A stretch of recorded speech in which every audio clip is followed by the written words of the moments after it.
अद्भुत पराक्रमी परमेश्वर यहोवा की जय हो। हालेलुया। आज हम लोग चलेंगे ऑडियो बाइबल वचन के पाठ 23 में।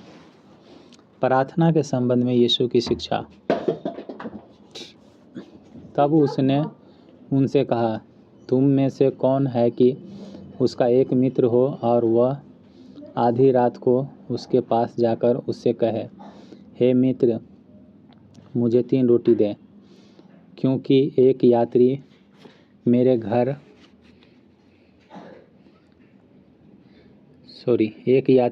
मित्र मेरे पास आया है और उसके आगे रखने के लिए मेरे पास कुछ नहीं है। और वह भीतर से उत्तर दे, मुझे दुख न दे, अब तो द्वार बंद है और मेरे बालक मेरे पास बिछौने पर है, इसलिए मैं उठकर तुझे दे नहीं सकता। मैं तुझसे कहता हूँ, यदि उसका मित्र होने पर भी उसे उठकर न दे, तो भी उसके लज्जा छोड़कर मांगने के कारण उसे जितनी आवश्यकता होगी उतनी उठकर अवश्य देगा। और मैं तुमसे कहता हूँ कि मांगोगे तो तुम्हें दिया जाएगा, ढूंढोगे तो तुम पाओगे, खटखटाओगे तो तुम्हारे लिए खोला जाएगा। क्योंकि जो कोई मांगता है उसे मिलता है, और जो ढूंढता है वह पाता है, और जो खटखटाता है उसके लिए खोला जाएगा।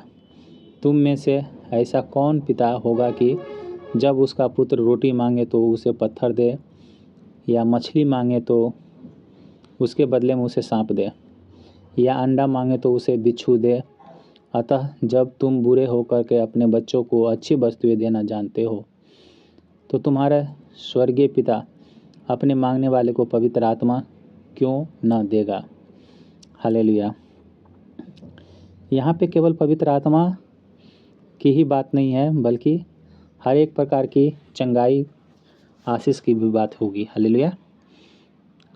प्रभु यीशु मसीह ने कहा कि एक मित्र है, वो अपने मित्र से रात में उसका मित्र आया तो वो भी अपने मित्र से जाकर के रोटी मांगने के लिए गया कि हे मित्र दरवाज़ा खोल, और मेरे यहाँ कोई यात्री आया है, उसके लिए हमको रोटी कुछ दे। आजकल के ज़माने के जैसा नहीं है कि गैस तुरंत आप जला लिए और आपके पास में घर में सब कुछ है तो आप उसके सामने परोस दिए। ऐसा पहले के ज़माने में नहीं था। हालेलुया। हम लोग को याद है कि हमारे यहाँ पहले जब हम लोग छोटे थे तो हमारे यहाँ जब कोई गेस्ट आता था तो हम लोग की मम्मी 2 रुपया देती थी और 1 गिलास देती थी और बोलती थी कि जाओ और चाय लेकर के आओ। और हम लोग जाते थे गिलास लेकर के और 2 रुपया लेकर के, और उसके बाद उसको चाय लेकर के हम लोग आते थे। तो वो भी चाय आधा घंटा में वहाँ पे जाने में कुछ समय लगता था, फिर आने में लगता था। इस तरह से आधे घंटे निकल जाते थे, लगभग 20 मिनट 25 मिनट कम से कम निकल जाते थे। तो पहले सुविधा नहीं थी, तो इसीलिए जिस तरह से हम लोग चाय लाने के लिए इतना टाइम लगाते थे। और आजकल के ज़माने में क्या है, जब आया तुरंत चाय, बात कर ही रहा है, वो पैर भी नहीं धोया और उसके लिए चाय बन गया। लेकिन पहले के ज़माने में ऐसा सुविधा नहीं थी, तो इसी तरह से उनके पास भी रोटी के लिए सुविधा नहीं थी, लेकिन जो भी गेस्ट आता था उसको भूखा नहीं रखता था। हालेलुया। तो उसके लिए वो अपने दोस्त से रोटी मांगने के लिए गया, लेकिन उसका दोस्त बोला कि जो कि मेरे पास बच्चा सोया हुआ है, जो हम अभी नहीं उठ सकते हैं, जो जाओ दूसरे से मांग लो। लेकिन उन्होंने कहा प्रभु यीशु मसीह कि 1 बार कहने से उसको नहीं दिया है, 2 बार कहने से नहीं दिया है, लेकिन 3 बार 4 बार बेशर्म होकर के, लज्जा को छोड़ करके वो मांगते अगर रह जाएगा तो अकच करके उठ करके और उसको 1-2 रोटी ज़रूर दे देगा, जितना भी उसके पास होगा उसमें से कुछ ज़रूर दे देगा। तो इसी तरह से तुम्हारा पिता जो परमेश्वर है तो तुमको क्यों नहीं देगा। और दूसरा बात उन्होंने ये कहा कि तुम में से ऐसा कौन सा बाप है जो जिसका बेटा रोटी मांगे तो उसको पत्थर देगा, और मछली मांगे तो उसको बिच्छू देगा, सांप देगा। ऐसा कौन सा पिता हो सकता है। तो तुम लोग गंदे आदमी हो करके, खराब आदमी हो करके तुम लोग अपने बच्चे को खराब चीज़ नहीं दे सकते, अच्छे वस्तु देने की चेष्टा करते हो, तो तुम्हारा भला परमेश्वर जो ऐसा है तुमको क्यों नहीं देगा? उन्होंने कहा मांगने वाला जो, अगर मांगोगे तो तुम्हें दिया जाएगा, खटखटाओगे तो तुम्हारे लिए खोला जाएगा, ढूंढोगे तो तुम पाओगे।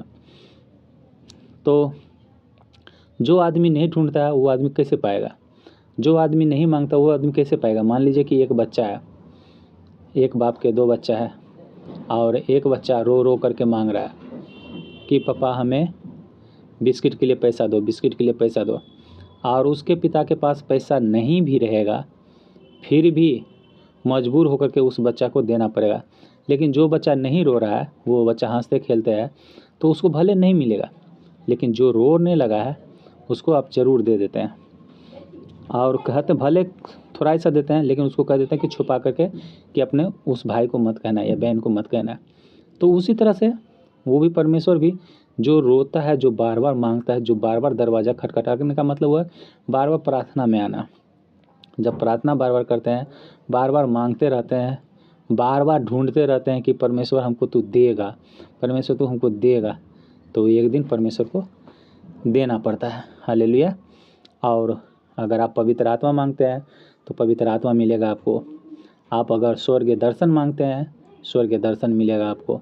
आप परमेश्वर की आवाज़ सुनना चाहते हैं, परमेश्वर का आवाज़ भी सुनेंगे आप। ये सब कोई बहुत बड़ी बात, कठिन बात नहीं है, बल्कि ये नॉर्मल बात है। लेकिन मांगेंगे तब, खटखटाएंगे तब, ढूंढेंगे तब। हालेलुया। तो प्रभु यीशु मसीह उन्होंने कहा कि मांगो तो दिया जाएगा, खटखटाओगे तो खोला जाएगा, ढूंढोगे तो पाओगे। तो हम लोग को भी मांगते रहना है, निरंतर मांगते रहना है, खटखटाते रहना है, लज्जा नहीं छोड़ना है। जिनको चंगाई की आवश्यकता है, परमेश्वर तू मुझे चंगाई दे, मुझे घाव घोष से छुटकारा दे, मुझे दर्द पीड़ा से छुटकारा दे, हर एक शरीर के अंदरूनी बाहरी प्रॉब्लम से छुटकारा दे। ऐसे कर करके हम लोग जब उसको कान पका देंगे, प्रार्थना कर करके मांग के, तो एक दिन परमेश्वर भी हमें देगा। हालेलुया। हालांकि दानियल की पुस्तक अगर हम लोग पढ़े हुए हैं तो या सुने हुए हैं, तो आप देखेंगे कि परमेश्वर का दूत कहता है उसको कि जिस दिन तूने प्रार्थना की उसी दिन तुम्हारे लिए आशीष मिल गया था, लेकिन 21 दिन तक शैतान हमको रोके रहा। तो हम लोग भी जो मांगते हैं ना, तो हमारा भी आशीष मिल जाता है, लेकिन क्या होता है कि बीच में शैतान हमारा आशीष को रोक के रख लेता है। लेकिन हम लोग क्या होते हैं कि बीच में छोड़ देते हैं कि हमारा आशीष नहीं मिल रहा है, तो प्रार्थना हम लोग छोड़ देते हैं। और जब प्रार्थना छोड़ देते हैं तो हमारा आशीष अटका ही हुआ रह जाता है। लेकिन प्रार्थना अगर हम लोग नहीं छोड़ते हैं, प्रार्थना में निरंतर लगे हुए रहते हैं, तो जिस तरह से दानियल प्रार्थना में लगे हुए रहा, तो उस शैतान के पास में मिकाएल स्वर्गदूत को भेजा गया, और मिकाएल स्वर्गदूत जो है उससे लड़ाई किया, युद्ध किया, और उसका आशीष दानियल का आशीष को छुड़ा कर दिया। हम लोग भी जब प्रार्थना उपवास करते रहेंगे, विनती करते रहेंगे, मांगते रहेंगे, गिड़गिड़ाते रहेंगे, तो जो भी अगर परमेश्वर के पास रुका हुआ है तो जल्दी मिलेगा। अगर शैतान के पास में भी रुका हुआ है तो परमेश्वर अपना स्वर्गदूत को भेज करके उसके पास से छुड़ा करके हमें वापस हमारे आशीष को दिलाएगा। हालेलुया। आगे लिखा है यीशु और बालजबूल। फिर उसने एक गूंगी दुष्ट आत्मा को निकाला। प्रभु यीशु ने गूंगी दुष्ट आत्मा को निकाला। जब दुष्ट आत्मा निकल गई तो गूंगा बोलने लगा, और लोगों को अचंभा हुआ, परंतु उनमें से कुछ ने कहा, यह तो बालजबूल नामक दुष्ट आत्मा के प्रधान की सहायता से दुष्ट आत्मा को निकालता है। औरों ने उसकी परीक्षा करने के लिए उससे आकाश का एक चिन्ह मांगा, परंतु उसने उनके मन की बातों को जानकर उनसे कहा, जिस जिस राज्य में फूट होती है वह राज उजड़ जाता है, और जिस घर में फूट होती है वह नष्ट हो जाता है। यदि शैतान अपना ही विरोधी हो जाए तो उसका राज कैसे बना रहेगा? क्योंकि तुम मेरे विषय में तो कहते हो कि यह शैतान की सहायता से दुष्ट आत्मा निकालता है। भला यदि मैं शैतान की सहायता से दुष्ट आत्मा को निकालता तो तुम्हारी संतान किसकी सहायता से निकालते हैं? इसीलिए वे ही तुम्हारे न्याय चुकाएंगे। परंतु यदि मैं परमेश्वर की सामर्थ्य से दुष्ट आत्मा को निकालता हूँ तो परमेश्वर का राज तुम्हारे पास आ पहुँचा है, जब बलवंत मनुष्य हथियार बांधे हुए अपने घर की रखवाली करता है तो उसकी संपत्ति बची रहती है, पर जब उससे बढ़कर कोई और बलवंत चढ़ाई करके उसे जीत लेता है तो उसके वे हथियार जिन पर उसका भरोसा था छीन लेता है और उसकी संपत्ति लूट बांट देता है। जो मेरे साथ नहीं वह मेरे विरोध में है, और जो मेरे साथ नहीं बटोरता वह बिखेरता है। प्रभु यीशु मसीह आगे जाकर के एक दुष्ट आत्मा से ग्रसित मनुष्य को जो गूंगा था, गूंगा के लिए प्रार्थना किया, उसमें से गूंगा वाली दुष्ट आत्मा उसमें से निकल गया तो गूंगा बोलने लगा। तो बहुत सारे लोग उसके ऊपर विश्वास किए, लेकिन बहुत सारे लोग कहें कि ये तो दुष्ट आत्मा बालजबूल के सहायता से इस दुष्ट आत्मा को निकालता है। हालेलुया। तो दुष्ट आत्मा, मान लीजिए कि आपका परिवार है, आप अपने परिवार के भेद जब तक किसी को नहीं बताएंगे, अगर भेद बता दिए पूरा तो वो क्या करेगा, दूसरा आदमी एक एक करके सबको मारेगा और सबको जीत लेगा वो। लेकिन आप अपने परिवार का भेद नहीं बताएंगे और एकजुट रहेंगे तो आपको कोई नहीं जीत सकता है, और वही आदमी जीत सकता है जो आपके परिवार से बलवंत होगा, अन्यथा कोई नहीं जीत सकता है आपके परिवार से। तो प्रभु यीशु मसीह ने कहा कि मैं उससे बलवंत हूँ और मैं उसको बांध दिया हूँ, और तभी मैं उसके परिवार को मैं नाश कर रहा हूँ। उसके परिवार मतलब दुष्ट आत्माओं को मैं नाश कर रहा हूँ। नहीं तो दुष्ट आत्मा ही राज करता था, दुष्ट आत्मा को जैसे मन होता था वो इस तरह से वो करता था, जैसे मन तैसे परेशान, सभी को परेशान करता था। लेकिन प्रभु यीशु मसीह वो क्या किए कि दुष्ट आत्मा के ऊपर अधिकार, क्योंकि वो परमेश्वर है, परमेश्वर का बेटा है, तो उस परमेश्वर के बेटा को सारे चीज़ के ऊपर अधिकार है, तो उस अधिकार से सारे चीज़ को जितने भी दुष्ट आत्मा से ग्रसित लोग थे, जो गूंगा थे या बहरा थे या जो लंगड़ापन वाली दुष्ट आत्मा या बीमार करने वाली दुष्ट आत्मा, उस सारे दुष्ट आत्मा को प्रभु यीशु मसीह निकाल देते थे। हालेलुया। क्योंकि प्रभु यीशु मसीह इबलीस से भी, लूसीफर से भी बड़ा है। हालेलुया। और सब कुछ में बड़ा है, सामर्थ्य में भी बड़ा है। हालेलुया।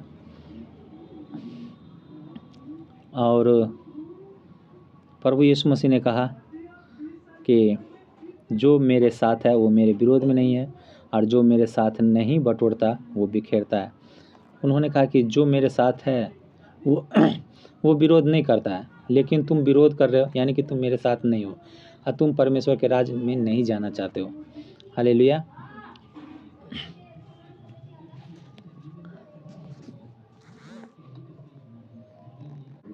अधूरे सुधार से विपत्ति।